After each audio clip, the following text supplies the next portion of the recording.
कवना कोसी में धरती झूमे। वाह वाह क्या बात है।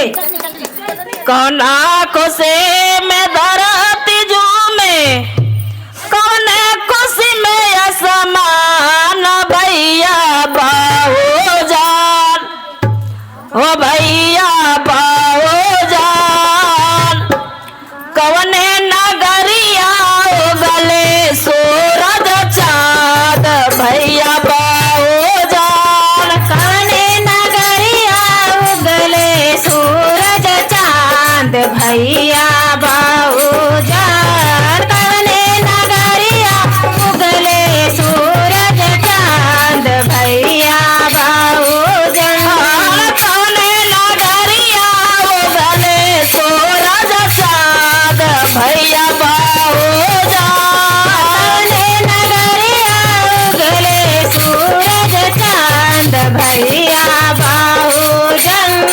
कवने नगरिया उगले सूरज चांद भैया बाहो जान।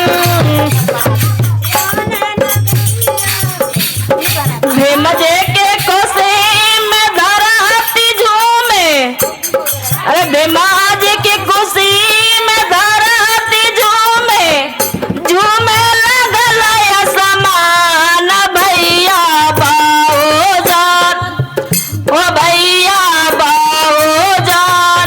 माओ नगरिया उगले सूरज चाँद भैया बाहो जान। जरी जरी बाहो नगरिया उगले सूरज चांद भैया बाहो जान। बाहो नगरिया उगले सूरज चांद भैया बाहो जान। माओ नगरिया उगले सूरज चाँद भैया बाहो जान। बाहो नगरिया उगले सूरज चांद भैया बाहो जान। बाहो नगरिया उगले सूरज चांद भैया बाहो जान। के करी छतिया गद गद भैली, के करे हुए परान भैया बाहो जान।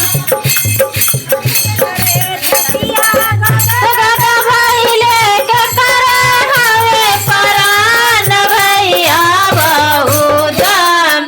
हमें नगरिया उगले सूरज चांद भैया बाहो जान। के करे छतिया गद गद भैली, के करे हुए परान भैया बाहो जान। केहू कहेला भारत रत्न महान भैया बाहो जान। केहू कहेला भारत रत्न महान भैया बाहो जान। केहू कहेला भारत रत्न महान भैया बाहो जान। बाबो के छतिया गद गद भैली, बाबो के छतिया गद गद भैली, भीमा के हुए परान भैया बाहो जान, भैया बाहो जान।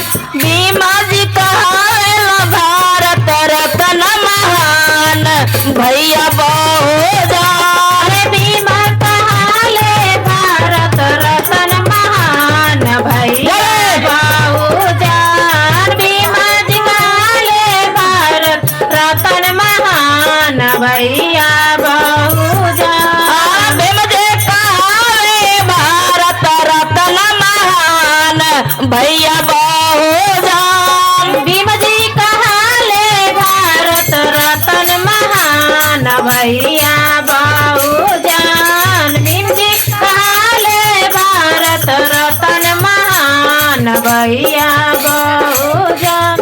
अरे कौने नगरी में रविदास जी जन्मे, कौने नगर में रविदास जी जन्मे, बाटे सुंदर स्थान भैया बाहो जान। कौने नगरिया जन्मे बुद्ध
भैया